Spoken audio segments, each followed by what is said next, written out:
This is a Marketing for Learning podcast, the only podcast in the world that's guaranteed to increase your knowledge, skills, and capabilities when it comes to marketing for learning. Plus, there's a gratuitous amount of pineapples.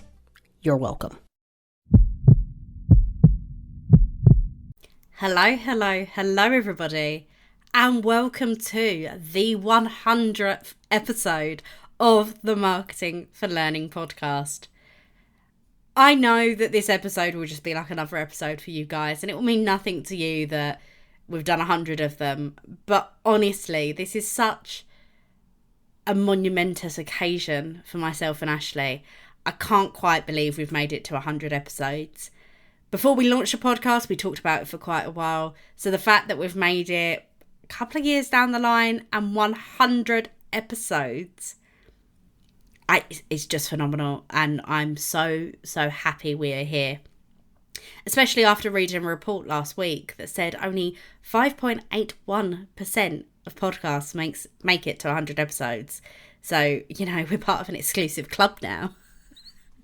But honestly, this podcast is a huge passion project for both of us, and the fact that you guys have carried on listening throughout all these 100 episodes means a lot to us. And we love the fact that us whittling on this podcast starts conversations for you and in your organisations, and some that we're probably not even privy to.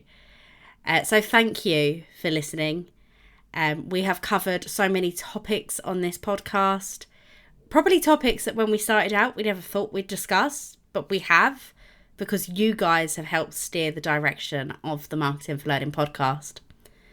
So what I thought I would do for you today is pick out the top clips from our most listened to episodes, from our favourite episodes, from some of our interviews we've had with incredible people from the L&D industry, and chunk them all together into one episode for you.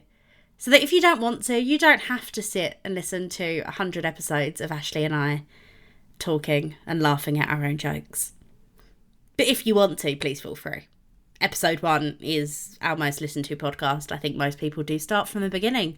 So if you're listening to this in a few years' time, well done, you've made it to 100. But I'll stop whittling on now.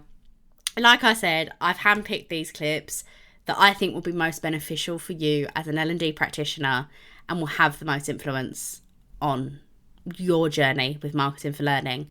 So let's get stuck in with the first clip of this episode. It is from a podcast I recorded. I promise I'm not that self-absorbed. It's just the way it fell. There's two of us. There was a 50-50 chance. But let's get stuck in with one of the biggest issues I see coming up time and time again, even after all these years, and that's our...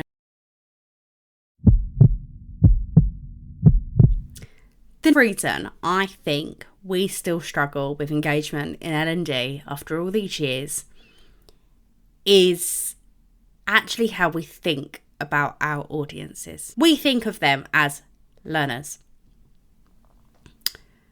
And that's hugely problematic. Whenever I talk about this topic, people say to me, oh, that's just semantics. But it's not. If you think about the people that are taking your learning as learners, you are starting off from a mindset that they want to learn, that they know how to learn, that their primary focus is learning, that they care about learning, that they want to do it. All of this we're assuming by calling them learners. We forget that there are things that they're doing away from learning, that they have different priorities. Learning's our priority, but it's probably not theirs. So we end up not finding the right solutions to getting them involved because we're only thinking about them as learners, as people that want to learn or people that have to learn. If we change that narrative and we start thinking about them as human beings with lives and jobs and families and priorities and other things going on and objectives of their own, desires, wants, needs, fears, pain points, if we start thinking about them as real human beings, that's when we can start doing things that are actually going to get them engaged. The longer we keep thinking, you're a learner, how can we get you engaged? We add a time limit to it. We make it mandatory. We incentivize it. It's all surface level stuff that isn't going to create that long-term relationship with learning that we need if we really want to overcome the engagement problem. If you start thinking about how they've got other things on their plate and other priorities, and how can we link their priorities with our priorities, and how can we communicate that better? Actually, how can we communicate with them better, full stop? Is email the right channel? Or should we be going somewhere else? Do they hang out somewhere? Should we go and meet them there and grab their attention in the flow of the work? If you start thinking about these people as employees at the very least, but as human beings, you're going to uncover better ways to solve the engagement problem. It really is more than semantics. Please stop thinking about them as learners. So the next clip is almost an extension on what we've just listened to about engagement and how we're thinking about our audiences and thinking more like a marketer. Because the next clip is about what Ashley and I would do if we inherited an L&D team. If we, for some very strange reason, were employed as a CLO in an organisation, what we would do to get the most from our team. So this is just one step. If you want to listen to the full episode, I think it's episode 85. Go back and listen to it about how Ashley and I would handle L&D. Might make you want to rip us to shreds.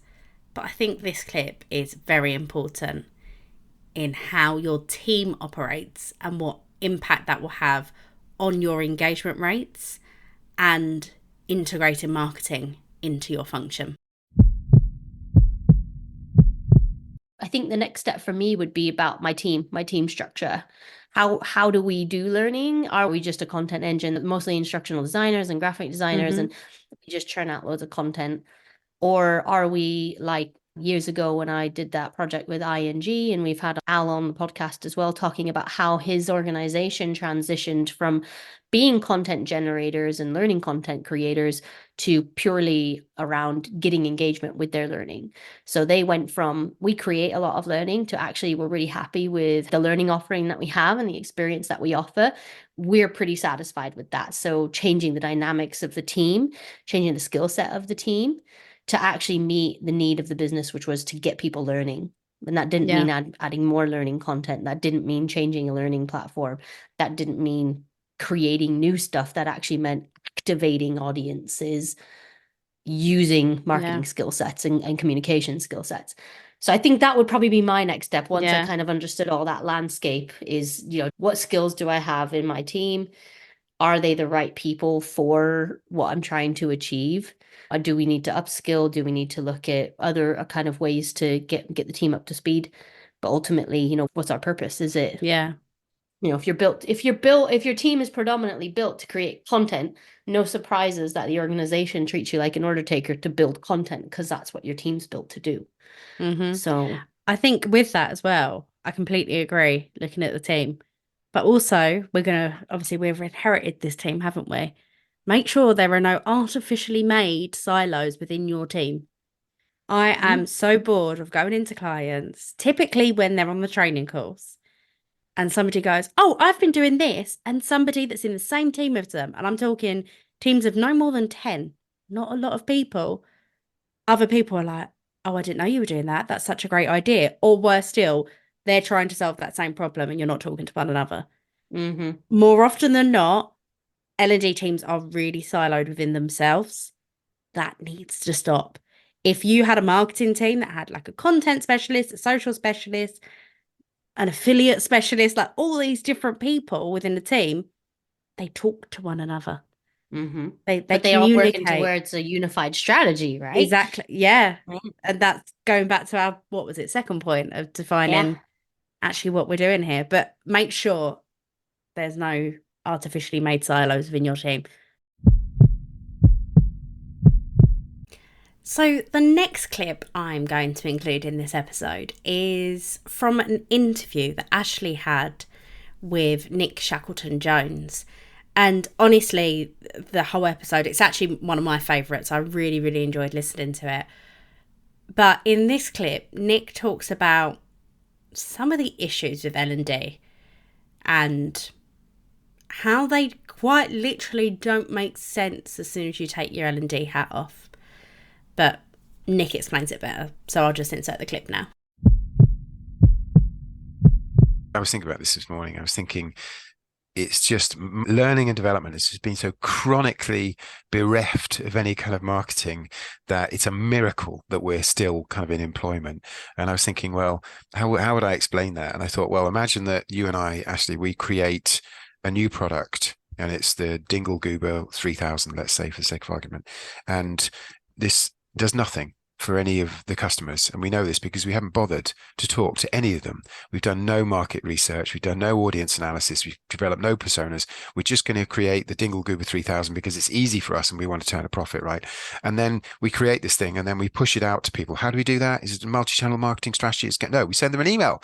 We say, hit them with an email, says, click here. Here's a link to the Dingle Goober 3000. And because we haven't actually built a relationship with most of the people on that email list, it just looks like spam. There's a kind of a few curious people, maybe 15% of that massive list who actually think, oh, what the heck is that? I'll click on that link. And they click on it. And you might think they're seamlessly moved into an e-commerce platform. No, they encounter some grotesque system that looks like it's from the year 2000. And they're forced to watch a dreadful video which featuring you and I talking about how important this product is to us. And then they're able to sign up and register for it. And that you might leave you wondering, well, what is the Dingle Goober 3000? Oh, it's a PowerPoint presentation with a quiz at the end. It's like, how could that, in what world could that kind of work as a product? If you actually adopted like a product management kind of mindset, which incorporates, marketing as part of how you manage a product, it's just bizarre. This is kind of like the worst way to actually develop and market and improve a product. But the only reason we do it is, of course, because that's kind of school. Nobody, it's not considered in that way. Nobody, your teachers never marketed anything to you. It was just kind of sit down, shut up, here's the curriculum. And so we sort of do that. And that's fine if all you want to do is compliance. But a lot of people in L&D want to do more than compliance. They don't just want to do compliance training where it's click on this and complete the damn module because, we can tell you what to do. Well, okay. I mean, it's a living, right? But that's not what we aspire to. So at the start of that last clip, Nick said that L&D are chronically bereft of any kind of marketing. And I just love that phrase because it's so true. But I think some of that also comes back to either L&D not understanding what marketing really is or not understanding why we're doing it. All too often when we talk to L&D teams about the marketing that they are putting out there, it's really action-based. It's, we have a new course, go take it. We want you to do this thing, go do it now. It's very instructional. It's quite demanding. And actually, there's a lot more marketing that needs to be going on if we want to create real long-term engagement with our people. And that's because alongside our engagement problems, we also have a massive awareness problem in learning and development. So in our next clip, I am going to go all the way back to our very first episode where Ash talks to us about L&D's awareness problem. Does L&D have an engagement problem? I might suggest that yes, in some cases we do have an engagement problem, but in many cases I would suggest that there's a deeper problem lurking.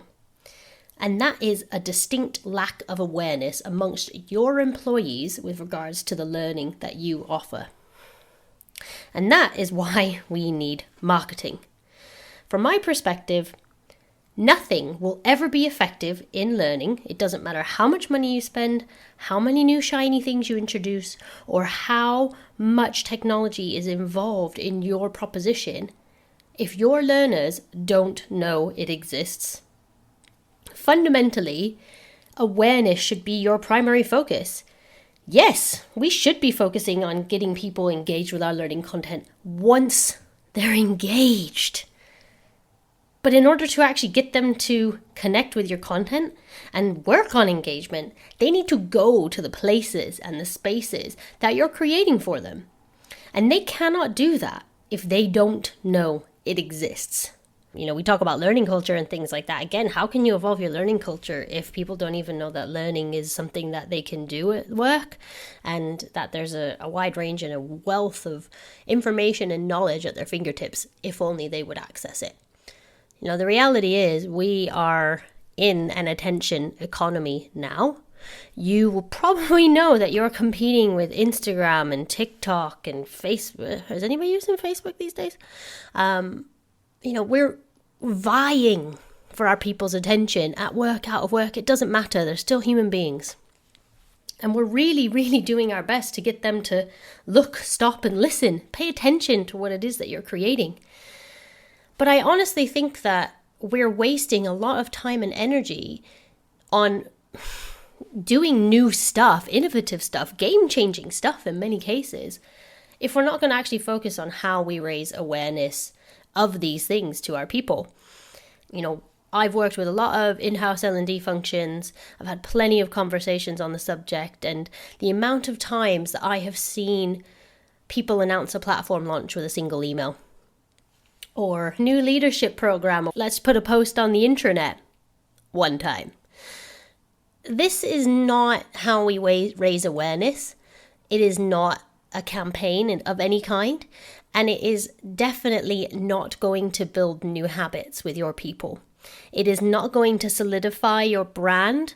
It is not going to get your employees and your learners connected to your learning and engaged with your learning. The first step that we've got to take is getting people to know that the thing exists. Awareness is the fundamental challenge I believe we have as a learning function. All right, so now we kind of get that we have an awareness problem, don't we? We're all in agreement, aren't we? Yes, Hannah, you're right. Everything Ashley said was perfect. I digress. Now we're aware that we have an awareness problem, and of course the engagement problem still lingers. How do we get people involved with our learning? For me, it starts with demand generation. And in the next clip, I'm going to talk about that. Demand generation, in its simplest form, is the process of increasing awareness and demand, shock, for your product or services. So essentially, it's making people realise that they want what you want to give them. And as we've said time and time again, the more people are aware, the more they can engage. If they are unaware, they can't engage at all. So it is a case of going out and making people realise that, hey, you have this problem and the L&D team has this solution. That increase in awareness will have an impact on your engagement rates, on your active user rates, on the number of sign-ups you're getting for your learning. If people are aware of it, they'll engage with it. If they're not aware of it, they can't engage with it. That's the first reason why demand generation is so important. But I actually think it's more important because it creates motivation in our people. We are trying to stop the one email approach to marketing learning. We are trying to stop the program by program approach to marketing for learning. But we are in the minority. We work in a society where marketing and learning isn't considered. And what L&D does instead is push out learning programs to people and say, take this. We don't really consider why somebody would take this, why it's important. Why would they even want to? We overcome this by answering the what's in it for me question. And that's how we tap into the motivation of our target audience. You can't generate demand if you don't know why somebody would want to get involved. And if you are then marketing based on why somebody would want to get involved, you're spiking their motivation. You're making them realise why they should jump out of bed and say, yes, I want to learn about GDPR today. I'm being facetious there. We know that people probably won't ever do that. But we are creating that motivation that might make them realise why they should get involved. And taking a demand generation approach to marketing for learning is a surefire way to do that. The next clip is part of an interview that we did, both Ashley and I did, with a very dear friend of Mass, Paula Hughes. We spoke to Paula about user experience design and the importance of user experience design in L&D. And marketers think a lot about UX design as well. As much as it's a discipline in its own right, it's something that is at the forefront of our minds. So this was such an interesting chat with Paula, who started in L&D and has kind of found a specialism in UX quite recently. Yeah, so it is literally just putting the user at the heart of everything that you're doing, and making sure that what you're asking them to do at certain points or how you're nudging them towards things actually makes sense to them from their point of view. Especially in a workplace L&D capacity, sometimes you feel as if you're designing stuff for everybody but the person that's on the receiving end of it. So stepping into UX design recently has enabled me to just say the things that I've always wanted to say, which is, yeah, it makes sense to you, but will it make sense to them? Will they care? And that sort of thing. Yeah. And just, like you say, Ash, mapping stuff out, like making sure that you know what all your trigger points are, like where you're driving people to, where they're coming from, what noise is round about it, making sure that they're focusing on the right things at the right time. And then acknowledging that there's a happy path and an unhappy path. And then when they drop into an unhappy path in a process or a journey, like how do we get them back on track? So it's just, yeah, it's a lot of thinking and exploring human behaviour. That's what I would say, which is probably the most interesting part of it, because the humans are your biggest variable and they never do what you expect them to do.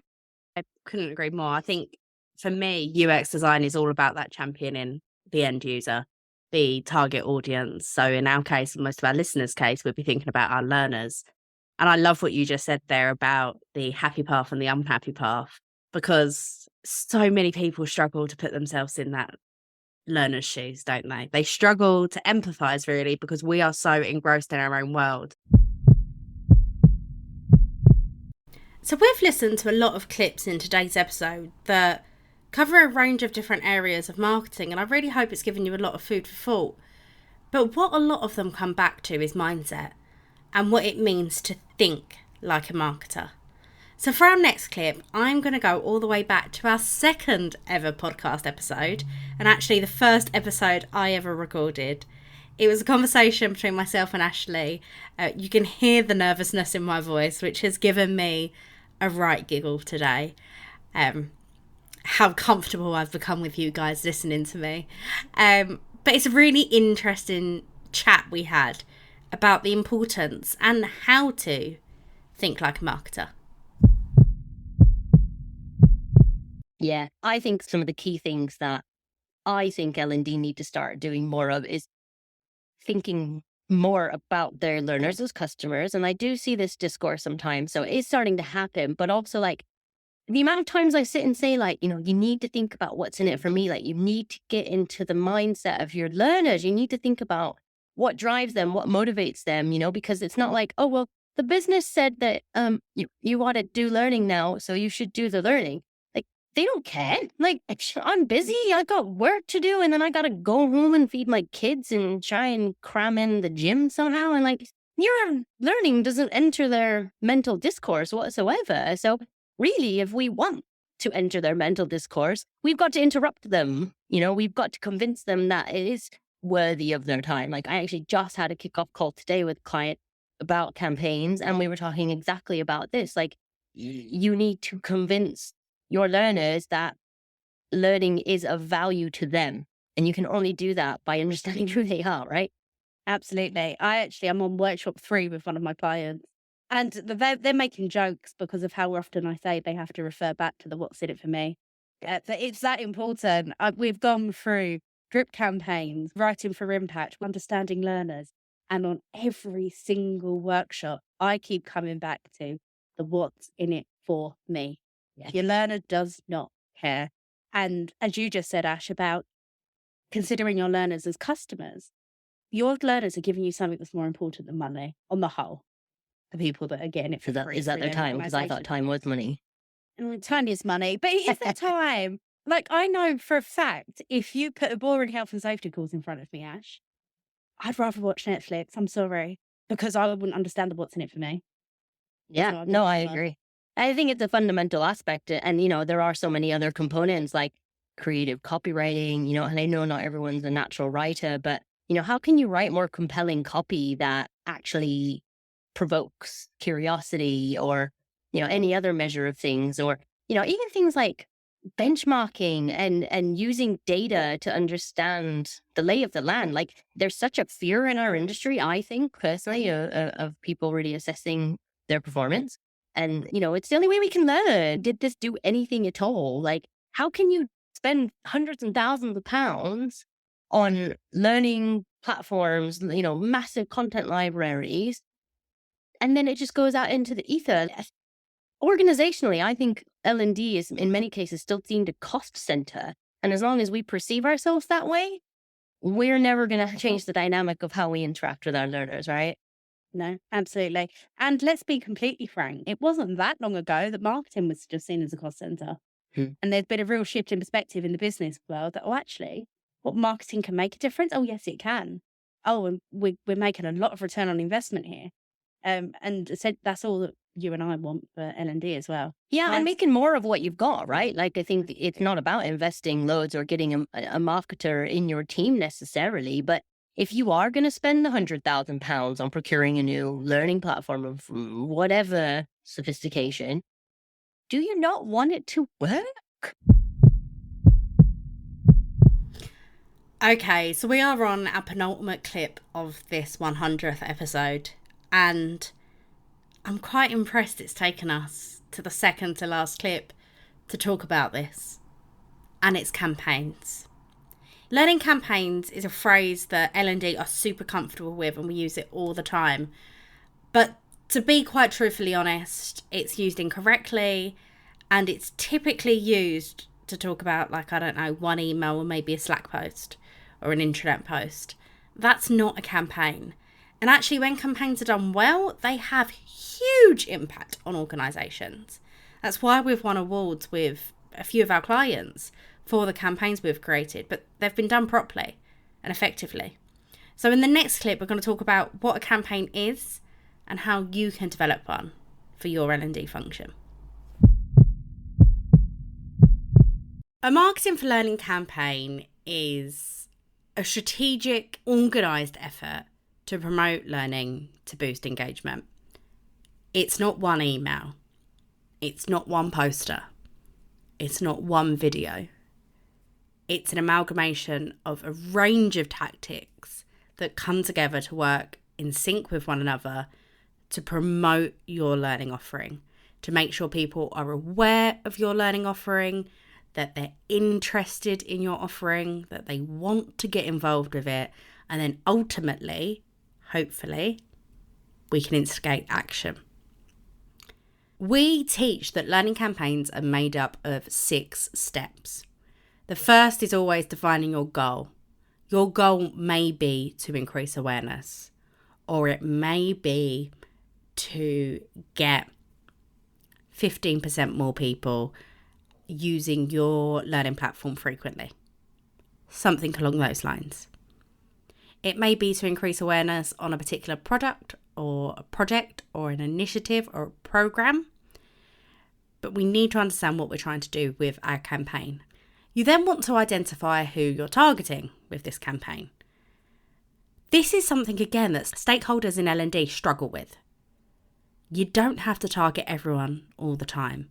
Then you want to define your channels that you're going to use. So whether that's email, whether it's Teams, whether it's Workplace for Business, whether it's Slack, posters in your kitchen, videos on the screen, whether it's your intranet, there's so many different tactics and channels that we can use. But you also want to identify a hook for your campaign, one thing to unite it all. And then you need to make sure you have the right resources to do that.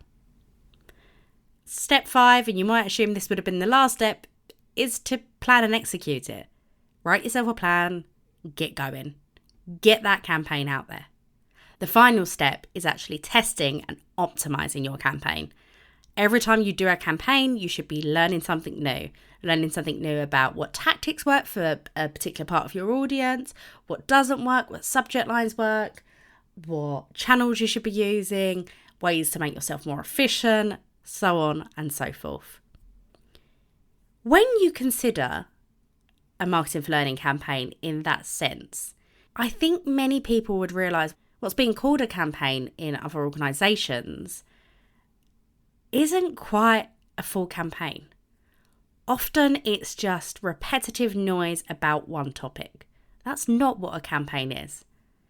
A campaign brings a topic to life. It grabs attention. It gets butts moving. So when somebody says to me, I don't believe they work, I almost want to say, well, I don't think your campaigns are very good, but I'm far too professional to do that. Okay, our final clip of this episode is a snippet from a conversation that Ashley had with Laurie and Amanda from Niles Nolan. It's about data, and I think data is incredibly important when you're thinking about marketing for learning because it informs us, it gives us ideas on what is actually happening beyond our own assumptions. But the reason I've kept this in is because I never thought I would listen to a podcast about data that made me laugh so much. Laurie and Amanda are incredible women. They're so insightful. They do so much for the L&D industry. But this podcast had me cackling. So I've included some of the funny bits in here, but please do go listen back to this episode because it's full of absolute gems and will make you laugh as well. So when I was first writing and thinking about data in L&D, I did consider data-informed learning design. And then I realized that data-informed learning design organizations is probably the worst acronym, and I did not want to be known as that lady. So I think what it comes down to is data isn't fact, okay? Data is giving you signposts to things that you want to validate. So you really have to think about things like causations versus correlation. You need to also think about, what is it trying to tell you and where do you need to dig further? And it's not just about the numbers. Sometimes it's qualitative data. It's a whole bunch of things together. And when people say, well, that gets really hard and muddy and I don't want to get into that, it's like, well, then you're just using intuition. At least data gives us something to start with. But it is, again, all about the validation. And so if anyone wants to be data informed, you know what? Who am I to judge? But that wasn't the term I went with. It's funny, correlation, causation, all this gets like very scary, I think, for a lot of L&D leaders who are trying to start working with data. And our advice typically is, honestly, just don't overcomplicate it. It's better to do something than nothing. The main question is make sure you're asking the right questions to begin with. So are you actually doing learning for something that's going to make a difference and not just learning in a bubble? And then are you measuring your baseline? So, are you going to then be able to show that you've made any impact whatsoever? And it's funny, correlation and causation, we can get we get all upset about that or worried. But I read this quote on Twitter. I'm not a big Twitter fan, but I thought it was pretty hysterical. Everyone who confuses correlation with causation eventually ends up dead. So I guess that's, word for the wise. But when it comes to L&D, come on. I mean, let's really be honest. What is our starting point? Let's just do better. Let's start using data, not boil the ocean, start with a small use case, ask the right questions, make sure it's aligned to your business strategy and go from there. Yeah. So there you have it. Apparently 100 episodes boiled down to just a few clips. and about half an hour of your time. I hope you found this episode useful. I hope if you haven't listened to every episode, it's uncovered a few gems for you to go back and listen to. And I'm so excited for the next 100 episodes of the Marketing for Learning podcast. We are not going anywhere. If anything, we are ramping up. In the next few weeks, we will be launching our first feature on the podcast, and that will be our Sunday surgery. It's a marketing advice surgery. So we are inviting you, L&D practitioners, to come to us and talk about your challenges, and we'll help you try solve them live on the podcast. Live's probably the wrong word because it will be a recording, but we'll help you solve them nonetheless. And I am launching the marketing advice surgery at World of Learning this year. So if you're in the UK, I know probably about a third of our listenership is, and you are in or around Birmingham on the 8th and 9th, I think it is, of October, come and see me at the World of Learning exhibition and conference. We have a whole space for the marketing advice surgery. It is beautifully called out on the floor plan. You can't miss us. Just keep your eyes peeled for the brightness and the pineapples and you'll find us anyway. But if you've got a challenge that you're trying to deal with at the moment and you think marketing might be the solution, come and see me. Have a chat. And let's see how we can help you solve your L&D engagement problems with a little help from marketing. Thank you so much for joining me today. Thank you so much for listening throughout these 100 episodes. I know that there are people that have listened to every single episode, and that blows my mind. So on behalf of both myself and Ashley, thank you. We do love this podcast. It is our baby. And we really enjoy doing it. Normality will resume next week. We'll be back with a normal episode for episode 101. It's going to be a bit weird actually writing that, but we'll be back next week. So if I don't speak to you before, I'll see you on the next episode of the Marketing for Learning podcast. See you later, guys.